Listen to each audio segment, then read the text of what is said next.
This tutorial I am going to look into using Gimp to select the foreground subject. The subject is typically in the foreground, closest to the camera, in sharp focus and important to the image. The background is the surroundings around the subject, is far from the camera, unfocused and blurred, and unimportant to the image. There are a number of methods to do the subject selection. The methods that we will be talking about are free select, fuzzy select, scissors select, and foreground select. All of these methods require that there should be separation between the subject and the background.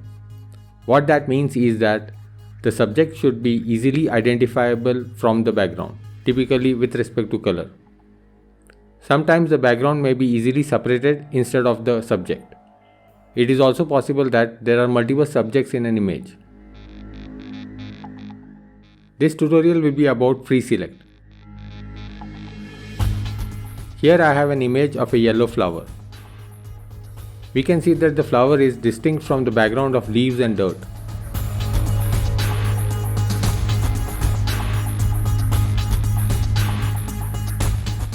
Select the free select tool. This is to select a hand-drawn section with free and polygonal segments. In the tools option, select anti-aliasing. This will give us smooth edges after selection.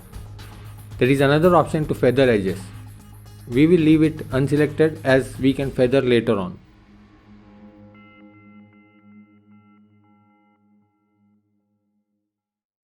Zoom into the edges of the subject. Go to 300 to 800% zoom level. This is to ensure that the selection lines that we choose, which will be straight lines, can be fitted onto the subject's edges, which would be of irregular shape. This is similar to the principle that when Earth is looked at from the ground, the Earth appears flat since it is too big. Start clicking on the subject edge to begin the selection process.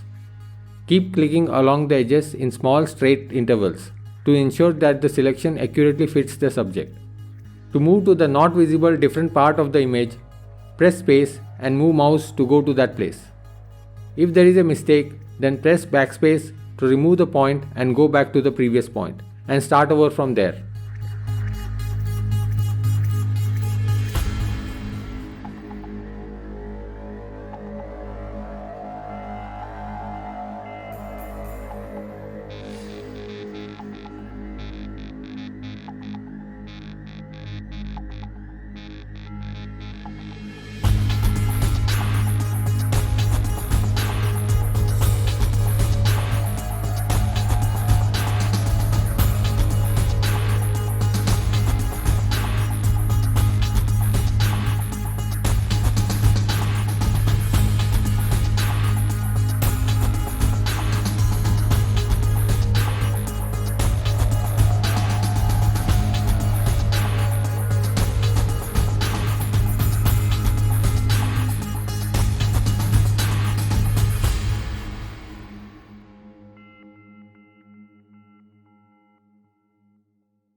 Once very close to the start point, press enter to close and complete the selection. Do copy Ctrl C, paste Ctrl V. Then new layer to create a new layer with the subject. Make the original layer invisible and look at the image subject if it is satisfactory to your requirement.